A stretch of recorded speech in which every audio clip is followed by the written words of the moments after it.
સમાચાર પર નજર કરીએ જૂનાગઢ જિલ્લાથી. જૂનાગઢ જિલ્લાના કેશોદ લોહાણા મહાજન ટ્રસ્ટ મંડળની આગામી 16 ઓગસ્ટે યોજાનાર ચૂંટણીને લઈ રાજકીય અને સામાજિક માહોલ ગરમાયો.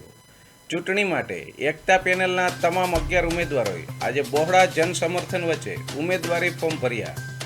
ઉમેદવારી નોંધાવતા પહેલા ઉમેદવારોએ શ્રી જલારામ બાપાના મંદિરે દર્શન કરી આશીર્વાદ મેળવ્યા અને ત્યારબાદ બેન્ડવાજા સાથે ભવ્ય સરઘસ કાઢાયું.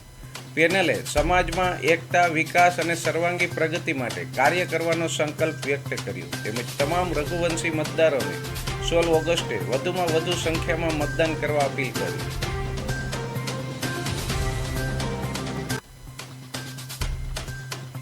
કેશોદ જે આંબાવાડી ખાતે આવેલું છે તેમને દાતાશ્રીઓના સહકારથી સરસ મજાનો એસી મેરેજ હોલ તથા સાંસ્કૃતિક હોલ અર્પણ કર્યો છે જ્ઞાતિને, અને તેનો સર્વે જ્ઞાતિજનો લાભ પણ લે છે.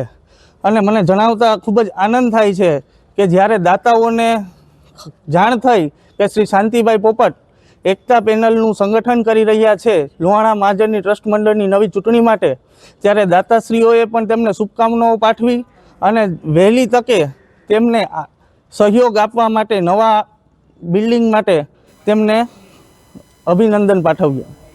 કેશોદ જે આંબાવાડી ખાતે આવેલું છે તેમને દાતાશ્રીઓના સહકાર